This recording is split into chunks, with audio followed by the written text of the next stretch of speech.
ನಮಸ್ಕಾರ friends, mutual fund ಗಳಲ್ಲಿ investment ಅನ್ನ ನಾವು ಮಾಡಬೇಕು ಅಂತ ಅನ್ಕೊಂಡಿದಾಗ ನಾವು ಆಲ್ವೇಸ್ ಲಾಂಗ್ ಟರ್ಮ್ ಪರ್ಸ್ಪೆಕ್ಟಿವ್ ಇಂದ ನಾವು ಯೋಚನೆಗಳನ್ನ ಮಾಡ್ತೇವೆ. ನಾವು ನಮ್ಮ ಗೋಲ್ಸ್ ಗೋಸ್ಕರ ಮ್ಯೂಚುವಲ್ ಫಂಡ್ ಗಳಲ್ಲಿ ಇನ್ವೆಸ್ಟ್ಮೆಂಟ್ ಅನ್ನ ಮಾಡ್ತೇವೆ. ಸೊ ಇವತ್ತು ಈ ವಿಡಿಯೋದಲ್ಲಿ ನಾವು ಮೋರ್ ದನ್ 15 ಇಯರ್ಸ್ ಗೋಸ್ಕರ ನಾವು ಯಾವ ಮ್ಯೂಚುವಲ್ ಫಂಡ್ ಗಳಲ್ಲಿ ಇನ್ವೆಸ್ಟ್ಮೆಂಟ್ ಅನ್ನ ಮಾಡಬೇಕು ಮತ್ತು ಯಾವ ಕ್ಯಾಟಗರಿ ಮೇಲೆ ನಾನು ಈ ಮ್ಯೂಚುವಲ್ ಫಂಡ್ ಅನ್ನ ಸೆಲೆಕ್ಟ್ ಮಾಡಿದೆ ಅದನ್ನು ನಾನು ನಿಮ್ ಜೊತೆ ಶೇರ್ ಮಾಡ್ತೇನೆ. ಸೊ ಫ್ರೆಂಡ್ಸ್, ನಮ್ಮ ಇಂಡಿಯಾದಲ್ಲಿ ಎಷ್ಟು ಜನ ಮ್ಯೂಚುವಲ್ ಫಂಡ್ ಗಳಲ್ಲಿ ಇನ್ವೆಸ್ಟ್ಮೆಂಟ್ ಮಾಡ್ತಾರಲ್ಲ ಅದರಲ್ಲಿ 50% ಜನ ಒಂದೇ ವರ್ಷದಲ್ಲಿ ತಮ್ಮ ಯೂನಿಟ್ಸ್ ಗಳನ್ನ ಸೆಲ್ ಮಾಡಿಬಿಡ್ತಾರೆ ಮತ್ತು ಕೇವಲ 3% ಜನ ತಮ್ಮ ಯೂನಿಟ್ಸ್ ಗಳನ್ನ ಮೋರ್ ದೆನ್ 5 ಇಯರ್ಸ್ ಗೋಸ್ಕರ ಹೋಲ್ಡ್ ಮಾಡ್ತಾರೆ. ಸೊ ನೀವು ಈ ವಿಡಿಯೋನ ನೀವು ನೋಡ್ತಾ ಇದ್ದೀರಿ ಅಂದ್ರೆ ನೀವು ಆ ಟಾಪ್ 3% ಜನರಲ್ಲಿ ನೀವು ಬರಬೇಕು ಅಂತ ಆಸೆಗಳನ್ನ ಇಟ್ಕೊಂಡಿರ್ತಾರೆ. ಸೊ ಅದಕ್ಕೋಸ್ಕರ ಈ ವಿಡಿಯೋನ ನೀವು ನೋಡ್ತಾ ಇದ್ದೀರಾ. ಸೊ ಈ ವಿಡಿಯೋನ ನೋಡೋದನ್ನ ನಾನು ಎರಡ್ ತರ ವ್ಯೂವರ್ಸ್ ಇದಾರೆ ಅಂತ ನಾನು ಅನ್ಕೋತೀನಿ. 1% ಒಂಥರ ವ್ಯೂವರ್ಸ್ ಏನಪ್ಪಾ ಅಂತಂದ್ರೆ ಅವರು ಇನ್ನು ಮ್ಯೂಚುವಲ್ ಫಂಡ್ ಇನ್ವೆಸ್ಟ್ಮೆಂಟ್ ಜರ್ನಿಯನ್ನ ಅವ್ರು ಸ್ಟಾರ್ಟ್ ಮಾಡಿಲ್ಲ. ಸೊ ಅವರು ಸ್ಟಾರ್ಟ್ ಮಾಡಕ್ಕೆ ಯೋಚನೆಯನ್ನ ಮಾಡ್ತಿರ್ತಾರೆ. ಸೊ ಅದಕ್ಕೋಸ್ಕರ ಅವರು ಯಾವ ಮ್ಯೂಚುವಲ್ ಫಂಡ್ ಗೋಸ್ಕರ ನಾನು ನೋಡ್ಬೇಕು ಅಂತ ಜಸ್ಟ್ ಆ ಟೈಪ್ ಆಫ್ ವ್ಯೂವರ್ಸ್ ಇದಾರೆ. ಅವ್ರಿಗೆ ಮ್ಯೂಚುವಲ್ ಫಂಡ್ ನೇಮ್ ಸಿಕ್ಕಿದ ತಕ್ಷಣ ಈ ವಿಡಿಯೋನ ಎಕ್ಸಿಟ್ ಮಾಡ್ತಾರೆ. ಸೊ ಇದೇ ರೀತಿ ಬೇರೆ ಫೈನಾನ್ಸ್ ಇನ್ಫ್ಲೂಯೆನ್ಸರ್ಸ್ ಗಳಿಂದ ವಿಡಿಯೋಸ್ ಗಳನ್ನ ನೋಡಿ ಆ ಮ್ಯೂಚುವಲ್ ಫಂಡ್ ಗಳಲ್ಲಿ ಇನ್ವೆಸ್ಟ್ಮೆಂಟ್ ಅನ್ನ ಮಾಡ್ತಾರೆ. ಮತ್ತೆ ಇನ್ನೊಂದು ಟೈಪ್ ಆಫ್ ವ್ಯೂವರ್ಸ್ ಏನಪ್ಪಾ ಅಂತಂದ್ರೆ ಅವ್ರು ಆಲ್ರೆಡಿ ಮ್ಯೂಚುವಲ್ ಫಂಡ್ ಗಳಲ್ಲಿ ಇನ್ವೆಸ್ಟೆಡ್ ಇದ್ದಾರೆ, ಬಟ್ ಕೇವಲ ಅವ್ರು ಇನ್ವೆಸ್ಟ್ಮೆಂಟ್ ಮಾಡಿರೋ ಮ್ಯೂಚುವಲ್ ಫಂಡ್ ಈ ವಿಡಿಯೋದಲ್ಲಿ ಇದೆಯೋ ಇಲ್ಲ ಅಂತ ಎಕ್ಸ್ಪೆಕ್ಟೇಷನ್ಸ್ ಗಳನ್ನ ಇಟ್ಕೊಂಡಿರ್ತಾರೆ. ಸೊ ಅವ್ರಿಗೆ ಏನಾದ್ರು ನಾನು ಇನ್ವೆಸ್ಟ್ಮೆಂಟ್ ಮಾಡಿರೋ ಮ್ಯೂಚುವಲ್ ಫಂಡ್ ನೇಮ್ ಏನಾದ್ರು ಹೇಳಿದ್ರೆ ಅವ್ರಿಗೆ ಸ್ವಲ್ಪ ಖುಷಿ ಆಗುತ್ತೆ. ಅವರು ಇನ್ವೆಸ್ಟ್ಮೆಂಟ್ ಮಾಡಿರೋ ಮ್ಯೂಚುವಲ್ ಫಂಡ್ ಈ ವಿಡಿಯೋದಲ್ಲಿ ಇಲ್ಲ ಆದ್ರೆ ಅವ್ರು ಸ್ವಲ್ಪ ಡಿಸಪಾಯಿಂಟ್ ಮಾಡ್ತಾರೆ. ಸೊ ನಾನು ಇಲ್ಲಿ ಅವ್ರಿಗೆ ಏನ್ ಹೇಳಕ್ಕೆ ಇಷ್ಟಪಡ್ತೇನೆ, ನೀವು ಯಾವುದೇ ರೀತಿಯ ಡಿಸಪಾಯಿಂಟ್ಮೆಂಟ್ ಆಗುವ ಸಂದರ್ಭಗಳು ಇಲ್ಲಿ ಬರುವುದಿಲ್ಲ. ಯಾಕೆ ಅಂತಂದ್ರೆ ನೀವು ಲಾಂಗ್ ಟರ್ಮ್ ಗೋಸ್ಕರ ಮ್ಯೂಚುವಲ್ ಫಂಡ್ ಗಳಲ್ಲಿ ಇನ್ವೆಸ್ಟ್ಮೆಂಟ್ ಮಾಡಿದ್ರೆ ನಿಮಗೆ 100% ಒಳ್ಳೆಯ ರಿಟರ್ನ್ಸ್ ಬಂದೇ ಬರುತ್ತೆ. So without wasting any time, myself Somesh, welcome to investment with Kannada YouTube channel. So let's get started. Friends, ನಾನು ಇಲ್ಲಿ ಸ್ಕ್ರೀನ್ ಮೇಲೆ ನಿಮಗೆ ತೋರಿಸ್ತಾ ಇದ್ದೇನೆ. We will start with the index fund. Index fund ಗಳಲ್ಲಿ ತುಂಬಾ ಜನ ಇನ್ವೆಸ್ಟ್ಮೆಂಟ್ ಅನ್ನ ಮಾಡ್ತಾರೆ. So large cap index fund ಗಳಲ್ಲಿ ನಾನು 3 ಇಂಡೆಕ್ಸ್ ಫಂಡ್ ಗಳನ್ನ ಇಲ್ಲಿ ಸೆಲೆಕ್ಟ್ ಮಾಡಿದ್ದೇನೆ. ಸೊ ನೀವು ನೋಡಬಹುದು, Bandhan Nifty 50 index fund, ICICI Prudential Nifty 50 index fund and UTI Nifty 50 index fund. So ಇಲ್ಲಿ ನಾನು ಫಂಡ್ ಡೀಟೇಲ್ಸ್ ಗಳಲ್ಲಿ ನೀವು ನೋಡಿದ್ರೆ ಅದರ AUM ಅನ್ನ ತಗೊಂಡಿದ್ದೀನಿ, ಎಕ್ಸ್ಪೆನ್ಸ್ ರೇಷಿಯೋ ಇದೆ, ಎಕ್ಸಿಟ್ ಲೋಡ್ ಇದೆ, ಬೆಂಚ್ ಮಾರ್ಕ್ ಇಂಡೆಕ್ಸ್ ಅಂದ್ರೆ ಅದು ಯಾವ ಬೆಂಚ್ ಮಾರ್ಕ್ ಗೆ ಮ್ಯಾಚ್ ಮಾಡುತ್ತೆ. ಸೊ ರಿಟರ್ನ್ಸ್ ಅನ್ನ ನಾವು ಇಲ್ಲಿ ಚೆಕ್ ಮಾಡಬಹುದು. ಮತ್ತೆ ರಿಸ್ಕ್ ಮೆಜರ್ಸ್ ಯಾಕಪ್ಪ ಅಂತಂದ್ರೆ ನಾವು ಮ್ಯೂಚುವಲ್ ಫಂಡ್ ಗಳಲ್ಲಿ investment, especially equity mutual fund ಗಳಲ್ಲಿ ಇನ್ವೆಸ್ಟ್ಮೆಂಟ್ ಅನ್ನ ಮಾಡಿದಾಗ ರಿಸ್ಕ್ ಕೂಡ ಬಂದೇ ಬರುತ್ತೆ. ಸೊ ಯಾವ ರೀತಿ ನಮ್ಗೆ ಜಾಸ್ತಿ ನಾವು ರಿಸ್ಕ್ ಅನ್ನ ತಗೊಂತೀವಿ ಅದೇ ರೀತಿ ನಮ್ಗೆ ರಿಟರ್ನ್ಸ್ ಕೂಡ ನಾವು ಒಳ್ಳೆಯದಾಗಿ ಎಕ್ಸ್ಪೆಕ್ಟ್ ಅನ್ನ ಮಾಡಬಹುದು. ಸೊ ನಾನು ಲಾರ್ಜ್ ಕ್ಯಾಪ್ ಮ್ಯೂಚುವಲ್ ಫಂಡ್ ಗಳಲ್ಲಿ ಇಲ್ಲಿ ನೋಡೋಕೆ ಹೋದ್ರೆ, so we will compare all 3 mutual funds. ಈ 3 ಮ್ಯೂಚುವಲ್ ಫಂಡ್ಸ್ ನನಗೆ ಚೆನ್ನಾಗಿ ಅನಿಸಿದ್ದು, ಅದಕ್ಕೋಸ್ಕರ ನಾನು ಸೆಲೆಕ್ಟ್ ಮಾಡಿದೆ. ಸೊ ನಾವು ಯಾವ್ದಾದ್ರು ಇಂಡೆಕ್ಸ್ ಫಂಡ್ ಅನ್ನ ನಾವು ಸೆಲೆಕ್ಟ್ ಮಾಡಕ್ ಹೋದ್ರೆ ನಾವು ಪ್ಯಾರಾಮೀಟರ್ಸ್ ಗಳಿಂದ ನಾವು ಬೆಸ್ಟ್ ಇಂಡೆಕ್ಸ್ ಫಂಡ್ ಅನ್ನ ಸೆಲೆಕ್ಟ್ ಮಾಡಬಹುದು. So first is expense ratio and second is tracking error. Expense ratio ಏನಪ್ಪಾ ಅಂತಂದ್ರೆ ಯಾರಿಗೂ ಗೊತ್ತಿಲ್ಲ, it is a commission which we will give to fund house so that they can manage our money. ಒಂಥರ ಅದಕ್ಕೆ commission ನ charge ಮಾಡ್ತಾರೆ, ಅದಕ್ಕೋಸ್ಕರ ಅದಕ್ಕೆ ಎಕ್ಸ್ಪೆನ್ಸ್ ರೇಷಿಯೋ ಅಂತ ಕರೀತಾರೆ. ಮತ್ತೆ ಟ್ರ್ಯಾಕಿಂಗ್ ಎರರ್ ಏನಪ್ಪಾ ಅಂತಂದ್ರೆ ಇಂಡೆಕ್ಸ್ ಫಂಡ್ ಏನಿರುತ್ತೆ ಅಲ್ಲ ಫ್ರೆಂಡ್ಸ್, ಅದು ನಮ್ಮ ಇಂಡೆಕ್ಸ್ ಅನ್ನ ಟ್ರ್ಯಾಕ್ ಮಾಡ್ತಾ ಇರುತ್ತೆ. ಸೊ ನಮ್ಮ ಇಂಡೆಕ್ಸ್ ಅಲ್ಲಿ ನಿಫ್ಟಿ 50 ಇಂಡೆಕ್ಸ್ ಅಲ್ಲಿ ಟಾಪ್ 50 ಕಂಪನೀಸ್ ಇದೆ. ಸೊ ಯಾವ ರೀತಿ ಅದರ ಮಾರ್ಕೆಟ್ ಕ್ಯಾಪಿಟಲೈಸೇಷನ್ ಚೇಂಜ್ ಆಗ್ತಾ ಇರುತ್ತಲ್ಲ, ಸೊ ಅದೇ ರೀತಿ ಇದರದ ಅಲೋಕೇಶನ್ ಕೂಡ ಚೇಂಜ್ ಆಗ್ತಾ ಇರುತ್ತೆ. ಸೊ ಅಲ್ಲಿ ಚೇಂಜ್ ಮಾಡ್ತಿರ್ಬೇಕಾದ್ರೆ ಸ್ವಲ್ಪ ಎರರ್ಸ್ ಬರ್ತಿರುತ್ತೆ, because this all done in computer programming. So ಅದಕ್ಕೋಸ್ಕರ ಎರರ್ಸ್ ಬರುವ ಸಾಧ್ಯತೆ ಇರುತ್ತೆ. ಸೊ ಎದರದು ಟ್ರ್ಯಾಕಿಂಗ್ ಎರರ್ ಕಡಿಮೆ ಇರುತ್ತಲ್ಲ ಆ ಮ್ಯೂಚುವಲ್ ಫಂಡ್ ಗಳನ್ನು ನಾವು ಸೆಲೆಕ್ಟ್ ಮಾಡಿ ಇನ್ವೆಸ್ಟ್ಮೆಂಟ್ ಅನ್ನ ಮಾಡಬಹುದು. So we will select one mutual fund. So we can go.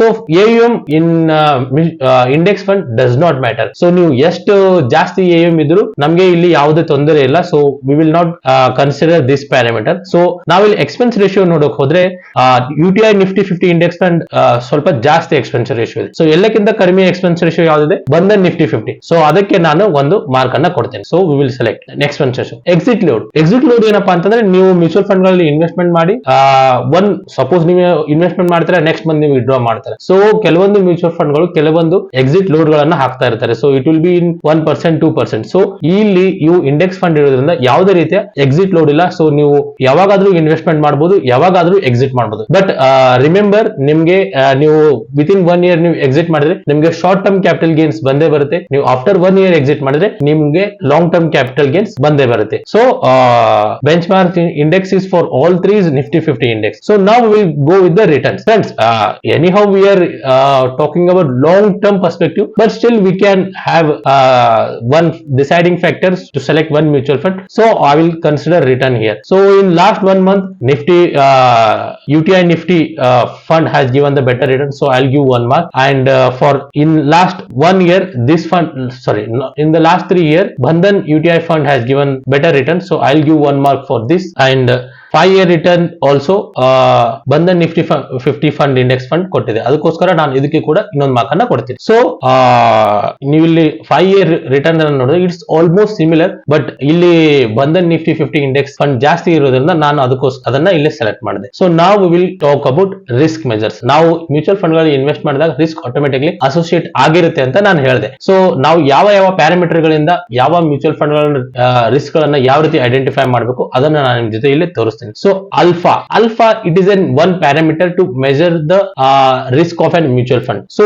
index ಏನಪ್ಪಾ ಅಂತಂದ್ರೆ there are different formula how to calculate alpha of a mutual fund. So we will not covering that, ಅದು ನಮ್ಗೆ ಬೇಡ, just parameter ಗೊತ್ತಿದ್ರೆ ಸಾಕು. So ಇಲ್ಲಿ ನೀವು ನೋಡಬಹುದು ಅಲ್ಫಾ ಎಷ್ಟು ಜಾಸ್ತಿ ಇರುತ್ತಲ್ಲ ಅಷ್ಟು ಒಳ್ಳೆಯ ಮ್ಯೂಚುವಲ್ ಫಂಡ್. ಏನಪ್ಪಾ ಅಂತಂದ್ರೆ ಇಂಡೆಕ್ಸ್ ಏನಿರುತ್ತಲ್ಲ ನಿಫ್ಟಿ 50 ಇದು ಇಂಡೆಕ್ಸ್, ಇದರದ ಎವರೇಜ್ ಅಲ್ಫಾ ಏನಿರುತ್ತಲ್ಲ 0. ಸೊ 0 ಮೇಲೆ ಯಾವುದು ಜಾಸ್ತಿ ಇರುತ್ತಲ್ಲ ಆ ಫಂಡ್ ಚೆನ್ನಾಗಿದೆ ಅಂತ ಅರ್ಥ. ಸೊ ಇಲ್ಲಿ ನೀವು ನೋಡಿದ್ರೆ ಇಲ್ಲಿಂದ last 1 month all 3 have given negative alpha. So less ಎಲ್ಲಕ್ಕಿಂತ ಜಾಸ್ತಿ ಇರೋ ನಂಬರ್ ಯಾವ್ದಪ್ಪ ಅಂತಂದ್ರೆ -1.2526, ಅದು ಕೂಡ ಬಂಧನ್ ನಿಫ್ಟಿ 50 ಇಂಡೆಕ್ಸ್ ಆಗಿರೋದ್ರಿಂದ ಅದನ್ನ ನಾನು ಸೆಲೆಕ್ಟ್ ಮಾಡ್ತೀನಿ. ಸೊ ಅಲ್ಫಾ ಎಷ್ಟು ಜಾಸ್ತಿ ಇರುತ್ತಲ್ಲ ಅಷ್ಟು ಒಳ್ಳೆಯ ಮ್ಯೂಚುವಲ್ ಫಂಡ್ ಆಗಿರುತ್ತೆ. ಸೊ ಬೀಟಾ ಏನಪ್ಪಾ ಅಂತಂದ್ರೆ reversal of alpha. So index ಗೆ ಒನ್ ನಂಬರ್ ಅಂತ ನಾವು ಅದನ್ನ ಮೆಜರ್ ಮಾಡ್ತೇವೆ. ಸೊ ಎಷ್ಟು ಕಡಿಮೆ ಇರುತ್ತಲ್ಲ ಬೀಟಾ ಅಷ್ಟು ಒಳ್ಳೆಯ ಮ್ಯೂಚುವಲ್ ಫಂಡ್ ಆಗಿರುತ್ತೆ. ಸೊ ಇಲ್ಲಿ all 3 have same beta, so we cannot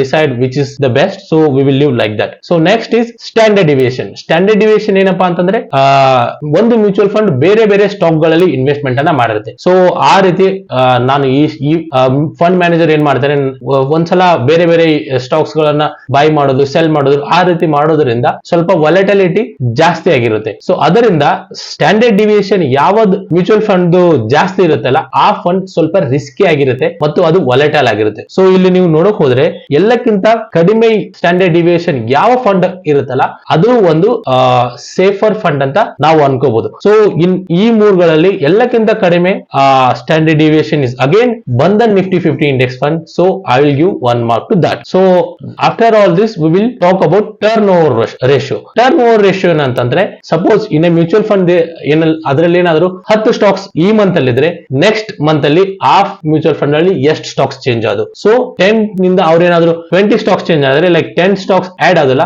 so it is 50% turnover ratio. So ಎಷ್ಟು ಕಡಿಮೆ ಸ್ಟಾಕ್ಸ್ ಮೂವ್ಮೆಂಟ್ ಬರೋದು ಹೊರಗು ಹೋಗೋದು ಆಗುತ್ತಲ್ಲ ಅಷ್ಟು ವಾಲಟಿಲಿಟಿ ಜಾಸ್ತಿ ಇರುತ್ತೆ ಅಂತ ಅರ್ಥ. ಸೊ ಯಾವ mutual fund turn over ratio ಕಡಿಮೆ ಇರುತ್ತಲ್ಲ that will be A safer fund. So in all 3 the safest fund is UTI Nifty index fund. So ಅದಕ್ಕೆ ನಾನು ಇಲ್ಲಿ 1 mark ಅನ್ನ ಕೊಡ್ತೀನಿ. ಸೊ ನೀವು ಇಲ್ಲಿ ಈ 3 ಪ್ಯಾರಾಮೀಟರ್ಸ್ ಇವೆಲ್ಲ ಪ್ಯಾರಾಮೀಟರ್ಸ್ ಗಳನ್ನ ನಾನು ಚೆಕ್ ಮಾಡಿದಾಗ so finally Nifty 50 index fund ಗಳಲ್ಲಿ ಬಂಧನ್ ನಿಫ್ಟಿ 50 ಇಂಡೆಕ್ಸ್ ಫಂಡ್ ತುಂಬಾನೇ ಚೆನ್ನಾಗಿದೆ ಅಂತ ನನಗೆ ಅನಿಸ್ತು. ನಾವು ಆಲ್ರೆಡಿ ಲಾಂಗ್ ಟರ್ಮ್ ಗೋಸ್ಕರ ಪರ್ಸ್ಪೆಕ್ಟಿವ್ ಇಂದ ಇನ್ವೆಸ್ಟ್ಮೆಂಟ್ ಮಾಡೋದ್ರಿಂದ ಈ ಟರ್ನ್ ಓವರ್ ರೇಷಿಯೋ ಅಷ್ಟೊಂದು ಮ್ಯಾಟರ್ ಆಗೋದಿಲ್ಲ. So if you wanted to invest in large cap index fund you can go with the Bandhan Nifty 50 index fund. So now we will select best fund in mid cap index fund. Mid cap ಯಾಕಪ್ಪ ಅಂತಂದ್ರೆ ಸ್ವಲ್ಪ ಜನ risk ತಗೋಬೇಕು ಅಂತ ಅನ್ಕೊಂಡಿರ್ತಾರೆ. So if you ask me, ನಾನು large cap index fund ಗಳಲ್ಲಿ investment ಅನ್ನ ಮಾಡೋದು, ನಾನು ಕೇವಲ ಮಿಡ್ ಕ್ಯಾಪ್ ಇಂಡೆಕ್ಸ್ ಗಳಲ್ಲಿ ಮಿಡ್ ಕ್ಯಾಪ್ ಫಂಡ್ ಗಳಲ್ಲಿ ಅಷ್ಟೇ ಇನ್ವೆಸ್ಟ್ಮೆಂಟ್ ಅನ್ನ ಮಾಡೋದು. ಯಾಕೆ ಅಂತಂದ್ರೆ ನನ್ನ investment horizon is more than 15+ years. ಇದರಿಂದ ಸೊ ರಿಸ್ಕ್ ಆಟೋಮೆಟಿಕ್ಲಿ ಕಡಿಮೆ ಆಗಿಬಿಡುತ್ತೆ. ಇದರಿಂದ ನನಗೆ ಸ್ವಲ್ಪ compared with large cap I can earn 2 to 3% more extra returns with the mid cap index fund. So ಅದಕ್ಕೋಸ್ಕರ ನಾನು ಮಿಡ್ ಕ್ಯಾಪ್ ಅನ್ನೇ ಇನ್ವೆಸ್ಟ್ಮೆಂಟ್ ಅನ್ನು ಮಾಡ್ತೇನೆ. ಸೊ ಇಲ್ಲಿ ನೀವು ನೋಡೋಕೆ ಹೋದ್ರೆ ನಾವು we will use the same parameter and select the best mid cap index fund. So again I have taken 2 funds here, Motilal Oswal Nifty 50 mid cap 150 index fund, and second is Nippon India Nifty mid cap 150 index fund. So 150 index fund ಏನಂತಂದ್ರೆ mid cap category ಇರುವ top 150 companies. So large cap is 1 to 50 and next is from 51 to 150 companies ಏನಿದೆಯಲ್ಲ 51 to 200 company ಅಲ್ಲಿವರೆಗೂ ಏನಿದೆಯಲ್ಲ ಅದನ್ನ ನಾವು mid cap ಆಗಿ based on the market capitalisation mid cap companies ಅಂತ ಕರಿತೀವಿ. ಸೊ ಇದರಲ್ಲಿ ಇನ್ವೆಸ್ಟ್ಮೆಂಟ್ ಅನ್ನ ಮಾಡ್ತಾ ಇದು ಇಂಡೆಕ್ಸ್ ಫಂಡ್ಸ್. ಸೊ ಇಲ್ಲಿ ನೀವು ನೋಡೋಕಾದ್ರೆ again I have told AM does not matter. Expense ratio Motilal Oswal Nippon ಇವು ಎರಡರದು ಮ್ಯೂಚುವಲ್ ಫಂಡ್ ಸೇಮ್ ಇದೆ. ಸೊ ಇಲ್ಲಿ ನಾನು ಯಾವುದೇ ಫಂಡ್ ಅನ್ನ ಸೆಲೆಕ್ಟ್ ಮಾಡಕ್ ಆಗೋದಿಲ್ಲ. So again exit load is null. Benchmark index is again Nifty mid cap 150 TR. So coming to the returns, last 1 year return Motilal Oswal has given 57.14 returns. Mid cap ನಲ್ಲಿ ಸ್ವಲ್ಪ risk ಜಾಸ್ತಿ ಇರೋದ್ರಿಂದ ನಿಮ್ಗೆ 1 year ನಲ್ಲಿ 57% return ಬಂತು. So ಅದೇ ರೀತಿ ಇಲ್ಲಿ ನಿಪಾನ್ ನಲ್ಲಿ we got 59%. So I will select this. So last 3 year also Motilal, in the last 3 years Motilal gave 26% of annual CAGR, but whereas Nippon gave 25. So ಇದರಲ್ಲಿ ನಾನು ನಿಪಾನ್ ಮೋತಿಲಾಲ್ ಓಸ್ವಾಲ್ ಅನ್ನ select ಮಾಡ್ತೇನೆ, ಅದಕ್ಕೋಸ್ಕರ ಅದಕ್ಕೆ 1 ಮಾರ್ಕ್ ಕೊಟ್ಟೆ. ಸೊ ನಾವು will talk with the risk measures. So ನಾನು already ಹೇಳಿದೆ risk measures bigger is the better ಅಂತ. ಸೊ ಇವೆರಡರಲ್ಲಿ ಎಲ್ಲಕ್ಕಿಂತ ಜಾಸ್ತಿ ಇರೋದು -0.13. ಸೊ ಅಗೇನ್ ಮೋತಿಲಾಲ್ ಓಸ್ವಾಲ್ ಸ್ವಲ್ಪ ರಿಸ್ಕ್ ಜಾಸ್ತಿ, ಆಲ್ಫಾ ಜಾಸ್ತಿ ಇರೋದ್ರಿಂದ ಅದನ್ನ ನಾವು ಇಲ್ಲಿ ಸೆಲೆಕ್ಟ್ ಮಾಡಬಹುದು. ಸೊ ನಾವು ಬೀಟಾ ಅಗೇನ್ ಇವೆರಡು ಫಂಡ್ ಬೀಟಾ ಸೇಮ್ ಇರೋದ್ರಿಂದ ನಾವು ಇಲ್ಲಿ ಯಾವುದೇ ಫಂಡ್ ಅನ್ನ ನಾವು ಸೆಲೆಕ್ಟ್ ಮಾಡೋಕೆ ಆಗೋದಿಲ್ಲ. ನಾವು we will come to standard deviation. Standard deviation higher volatility ಎಷ್ಟಿರುತ್ತೆ ಅಲ್ಲ ಅದನ್ನ ಐಡೆಂಟಿಫೈ ಮಾಡೋಕೆ ಒಂದು ನಂಬರ್. ಸೊ ಇಲ್ಲಿ ಸ್ವಲ್ಪ ಡಿಫರೆನ್ಸ್ ಇರೋದ್ರಿಂದ ಇದರದು ಎಷ್ಟು ಕಡಿಮೆ ಇರುತ್ತಲ್ಲ ಅಷ್ಟು ಚೆನ್ನಾಗಿರುತ್ತೆ. Again we can go with the Motilal Oswal 150 Nifty mid cap index fund. So turnover ratio ನಮ್ಗೆ ಇಲ್ಲಿ ಕ್ಲಿಯರ್ಲಿ ಗೊತ್ತಾಗ್ತಾ ಇದೆ 28. ಇದು as per the standard industry standardisation 25% ಗಿಂತ ಕಡಿಮೆ ಇರಬೇಕು. ಸೊ ಎಷ್ಟು ಟರ್ನ್ ಓವರ್ ರೇಷಿಯೋ ಕಡಿಮೆ ಇರುತ್ತಲ್ಲ ಅಷ್ಟು ಒಳ್ಳೆ ಫಂಡ್. ಸೊ ಇವೆರಡರಲ್ಲಿ Motilal Oswal Nifty mid cap 150 index ಈ ಫಂಡ್ ಕಡಿಮೆ ಇರೋದ್ರಿಂದ ಸೊ ನಾನು ಆ ಫಂಡ್ ಅನ್ನ ಇಲ್ಲಿ ಸೆಲೆಕ್ಟ್ ಮಾಡಬಹುದು. ಸೊ ನೀವು ಇಲ್ಲಿ ಕ್ಲಿಯರ್ಲಿ ನೋಡಕ್ ಹೋದ್ರೆ ಮಿಡ್ ಕ್ಯಾಪ್ ಇಂಡೆಕ್ಸ್ ಫಂಡ್ ನಲ್ಲಿ ನೀವೇನಾದ್ರೂ ಇನ್ವೆಸ್ಟ್ಮೆಂಟ್ ಮಾಡಬೇಕು ಅಂತ ಅನ್ಕೊಂಡಿದ್ರೆ ನೀವು directly Motilal Oswal Nifty mid cap 150 index fund ಅನ್ನ ಚೂಸ್ ಮಾಡಿ ಆ ಕಂಪನಿಯಲ್ಲಿ ನೀವು ಆ ಫಂಡ್ ಅಲ್ಲಿ ನೀವು ಇನ್ವೆಸ್ಟ್ಮೆಂಟ್ ಅನ್ನ ಮಾಡಬಹುದು. So friends, now we will go with the flexi cap category. So flexi cap ಯಾಕಪ್ಪ ನಾನು ಇಲ್ಲಿ ಸೆಲೆಕ್ಟ್ ಮಾಡ್ತೀನಿ ಅಂತಂದ್ರೆ, ಫ್ಲೆಕ್ಸಿ ಕ್ಯಾಪ್ ಏನಂತಂದ್ರೆ ಅವ್ರಿಗೆ ಯಾವುದೇ ರೀತಿಯ ರೆಸ್ಟ್ರಿಕ್ಷನ್ ಇರಲ್ಲ. So they can invest in any criteria of the mutual fund. Like ಅವರು ತಮ್ಮ ಅಲೋಕೇಶನ್ ಅಲ್ಲಿ ಲಾರ್ಜ್ ಕ್ಯಾಪ್, ಮಿಡ್ ಕ್ಯಾಪ್ ಯಾವುದೇ ರೀತಿ ತಮಗೆ ಫಂಡ್ ಮ್ಯಾನೇಜರ್ ಡಿಸೈಡ್ ಮಾಡಿ ಇನ್ವೆಸ್ಟ್ಮೆಂಟ್ ಅನ್ನ ಮಾಡಬಹುದು. ಸೊ ಯಾವುದೇ ರೀತಿ ಅದಕ್ಕೆ ರೆಸ್ಟ್ರಿಕ್ಷನ್ ಇರೋದಿಲ್ಲ. ಸೊ ನಾನು ಇಲ್ಲಿ ಟಾಪ್ 2 ಫ್ಲೆಕ್ಸಿ ಕ್ಯಾಪ್ ಗಳನ್ನ ನಾನು ಇಲ್ಲಿ ತಗೊಂಡಿದ್ದೇನೆ. ಸೊ ಇಲ್ಲಿ ನಾನು Parag Parikh flexi cap fund ಮತ್ತು ಇತ್ತೀಚೆಗೆ ಒಳ್ಳೆಯ ರಿಟರ್ನ್ಸ್ ಮತ್ತು ಒಳ್ಳೆಯ ಪರ್ಫಾರ್ಮೆನ್ಸ್ ಅನ್ನ ನೀಡ್ತಾ ಇರುವ HDFC ಫ್ಲೆಕ್ಸಿ ಕ್ಯಾಪ್ ಫಂಡ್ ಅನ್ನ ನಾನು ಇಲ್ಲಿ ತಗೊಂಡಿದ್ದೇನೆ. ಸೊ ನಾವು will compare these two.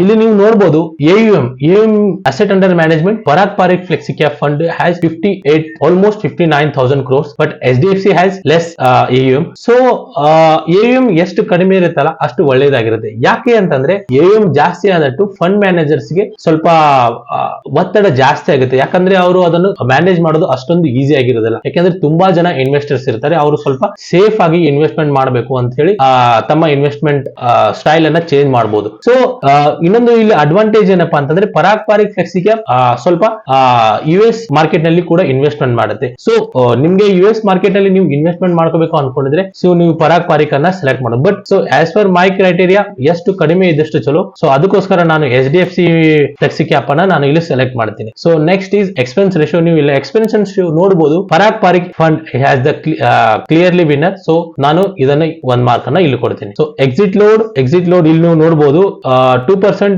Of the your amount value if you are redeem within 365 days, and if you redeem more than 365 days and less than 730 days it has 1%. So ನೀವು ಪರಾಗ್ ಪಾರಿಕ್ ನಲ್ಲಿ investment ಮಾಡಬೇಕು ಅನ್ಕೊಂಡ್ರೆ ನೀವು minimum 5 years duration ನ ಇಟ್ಟುಕೊಂಡು investment ಅನ್ನ ಮಾಡಲೇಬೇಕಾಗುತ್ತೆ. So ಇಲ್ಲಿ ನಾವು ಎಕ್ಸಿಟ್ ಲೋಡ್ ಅನ್ನ ನೋಡಿದ್ರೆ HDFC ಸ್ವಲ್ಪ ಕಡಿಮೆ ಇರೋದ್ರಿಂದ ನಾನು ಇದಕ್ಕೆ 1 ಮಾರ್ಕ್ ಅನ್ನ ಕೊಡ್ತೇನೆ. Again bench mark is Nifty 500 TR. So all 500 companies of mid, small and large cap ಎಲ್ಲ ಇಲ್ಲಿ ಬರುತ್ತೆ. So last 1 year return HDFC has given the good return, so I'll go with the HDFC. So last 3 year return again this HDFC has given, so I'll go with this. So last 5 year return Parag Parikh has given better return, so I'll select this Parag Parikh. So now we will talk about the risk measures. So ಇಲ್ಲಿ ನಾನು ಒಂದು ಬೇರೆ parameters ಅನ್ನು ನಾನು ಇಲ್ಲಿ ತಗೊಂಡಿದ್ದೀನಿ. ಅದು ಏನಪ್ಪಾ ಅಂತಂದ್ರೆ 5 year rolling returns.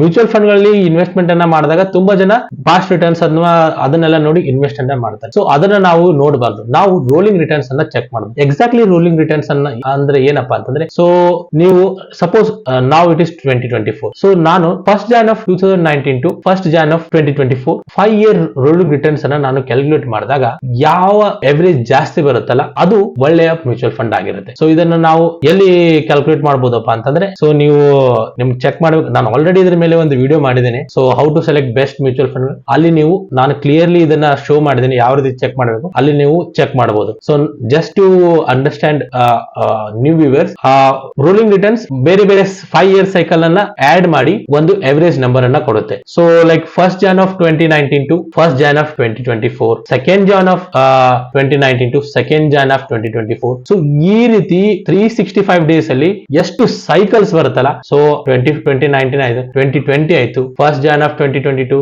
Again first Jan of 2024. So ಇವೆಲ್ಲ ಸೈಕಲ್ಸ್ ಅನ್ನ ಅದು ಚೆಕ್ ಮಾಡಿ ಒಂದು ನಂಬರ್ ಅನ್ನ ಕೊಡುತ್ತೆ ಎವರೇಜ್. ಸೊ ಆ ನಂಬರ್ ಜಾಸ್ತಿ ಆಗಿ ಇರಬೇಕು. ಸೊ ಇಲ್ಲಿ ನಾನು ಪ್ರೊಬ್ಯಾಬಿಲಿಟಿ ಅನ್ನ ತಗೊಂಡಿದ್ದೀನಿ. So I have consider more than 15% returns ಬಂದೇ ಬರಬೇಕು. ಸೊ ನೀವು ಪರಾಗ್ ಪಾರಿಕ್ ಅಥವಾ HDFC ಯಾವುದೇ ಫಂಡ್ ಅನ್ನ ನೀವು ಸೆಲೆಕ್ಟ್ ಮಾಡಿದ್ರೆ 5 year rolling return getting 15% more returns probability is 100%.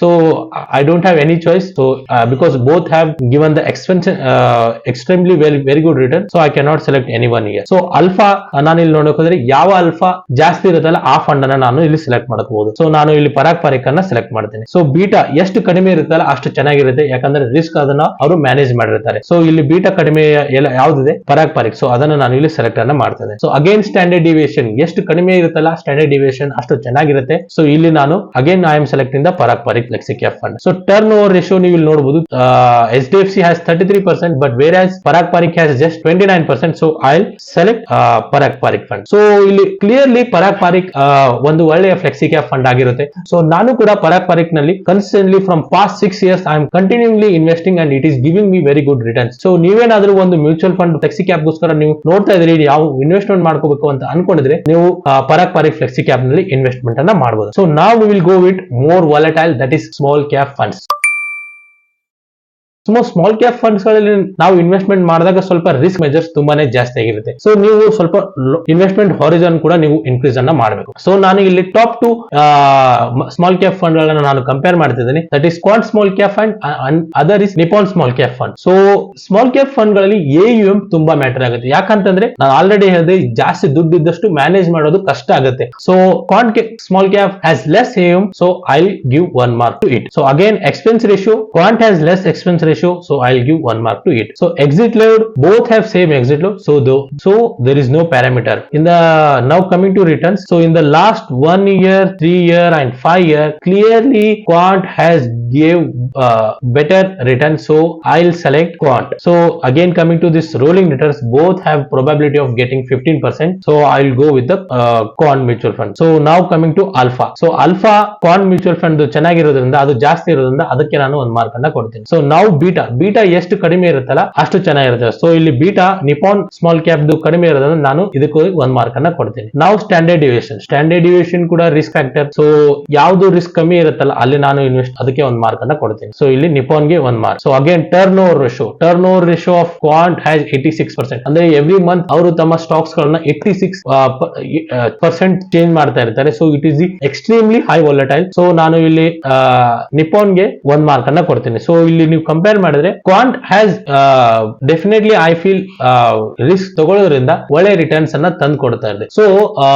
ನಾವು ಸ್ಮಾಲ್ ಕ್ಯಾಪ್ ನಲ್ಲಿ ಇನ್ವೆಸ್ಟ್ಮೆಂಟ್ ಯಾಕೆ ಮಾಡ್ತೀವಿ ಅಂತಂದ್ರೆ ನಮ್ಗೆ ಒಂದು ಒಳ್ಳೆ ರಿಟರ್ನ್ಸ್ ಅನ್ನ ನಾವು ಅದನ್ನ ಎಕ್ಸ್ಪೆಕ್ಟ್ ಮಾಡ್ತೀವಿ ತಾನೆ, ಅದಕ್ಕೋಸ್ಕರ ನಾವು ಸ್ಮಾಲ್ ಕ್ಯಾಪ್ ನಲ್ಲಿ ಇನ್ವೆಸ್ಟ್ಮೆಂಟ್ ಅನ್ನ ಮಾಡ್ತೀವಿ. ಸೊ ಅದಕ್ಕೆ ರಿಸ್ಕ್ ಜಾಸ್ತಿ ಇದ್ರು ನಾವು ತಗೊಂಡು ಅದನ್ನ ಮಾಡೋದ್ರಿಂದ ನಮ್ಗೆ ಒಳ್ಳೆ ರಿಟರ್ನ್ ಸಿಗುತ್ತೆ. So definitely ಕ್ವಾಂಟ್ small cap fund ಚೆನ್ನಾಗಿದೆ, ಕನ್ಸಿಸ್ಟೆಂಟ್ಲಿ ಒಳ್ಳೆ ರಿಟರ್ನ್ಸ್ ಅನ್ನ ಕೊಟ್ಟಿದೆ. ಸೊ ನೀವೇನಾದ್ರೂ ಸ್ಮಾಲ್ ಕ್ಯಾಪ್ ನಲ್ಲಿ ಇನ್ವೆಸ್ಟ್ಮೆಂಟ್ ಮಾಡ್ಕೋಬೇಕು ಅಂತ ಅನ್ಕೊಂಡಿದ್ರೆ ಆ ಫಂಡ್ ಅನ್ನ ನೀವು ಸೆಲೆಕ್ಟ್ ಮಾಡಬಹುದು. ಪರ್ಸನಲಿ ನಾನು ಕೂಡ ಅದೇ ಫಂಡ್ ಅಲ್ಲಿ ಇನ್ವೆಸ್ಟ್ಮೆಂಟ್ ಅನ್ನ ಮಾಡ್ತಾ ಇದ್ದೇನೆ. ಫ್ರೆಂಡ್ಸ್, ಈ ವಿಡಿಯೋದಿಂದ ನಿಮ್ಗೆ ಏನಾದರೂ ಸ್ವಲ್ಪ ಇನ್ಫಾರ್ಮೇಶನ್ ಸಿದ್ರೆ ದಯವಿಟ್ಟು ಈ ವಿಡಿಯೋನ ನಿಮ್ಮ ಫ್ರೆಂಡ್ಸ್ ಮತ್ತು ಫ್ಯಾಮಿಲಿ ಮೆಂಬರ್ಸ್ ಜೊತೆ ಶೇರ್ ಮಾಡಿ. ನಿಮ್ಗೆ ಏನಾದರೂ ಡೌಟ್ಸ್ ಇದ್ರೆ ಕೆಳಗಡೆ ನೀವು ಕಮೆಂಟ್ ಅನ್ನ ಮಾಡಬಹುದು. ಮತ್ತು ನಾನು ಸ್ಮಾಲ್ ಕ್ಯಾಪ್ ಫಂಡ್ ಗಳನ್ನ ನಾನು ಇಲ್ಲಿ ಚೆಕ್ ಮಾಡಿದೆ. ಸೊ ನೀವು ಇನ್ನೂ ಸ್ವಲ್ಪ ರಿಸ್ಕ್ ಗಳನ್ನ ತಗೋಬೇಕಾದ್ರೆ ನೀವು ಅನ್ಕೊಂಡಿದ್ರೆ ನೀವು ಮೈಕ್ರೋ ಕ್ಯಾಪ್ ಮ್ಯೂಚುವಲ್ ಫಂಡ್ ಗಳಲ್ಲಿ ಇನ್ವೆಸ್ಟ್ಮೆಂಟ್ ಅನ್ನ ಮಾಡಬಹುದು. ಸೊ ಮೈಕ್ರೋ ಕ್ಯಾಪ್ ಗಳಲ್ಲಿ ಇತ್ತೀಚೆಗೆ ಲೇಟೆಸ್ಟ್ ಆಗಿ Motilal Oswal 250 micro cap index fund ಅವರು ಹೊಸದಾಗಿ ಲಾಂಚ್ ಮಾಡಿದ್ದಾರೆ. ಮಾಡಿದ್ರೆ ಸೊ ಅದರಲ್ಲಿ ನೀವು ಇನ್ವೆಸ್ಟ್ಮೆಂಟ್ ಅನ್ನ ಮಾಡಬಹುದು. So if you are interested please let me know. I will also try to make one video on that. So ಇಷ್ಟವಾದರೆ ಈ ವಿಡಿಯೋನ ನಿಮ್ಮ ಫ್ರೆಂಡ್ಸ್ ಮತ್ತು ಫ್ಯಾಮಿಲಿ ಮೆಂಬರ್ಸ್ ಶೇರ್ ಮಾಡಿ, ಲೈಕ್ ಮಾಡಿ. ಸೊ ನನ್ನ ಚಾನಲ್ ಗೆ ಸಬ್ಸ್ಕ್ರೈಬ್ ಮಾಡಿ. So see you in the next video guys. Until then bye bye, take care.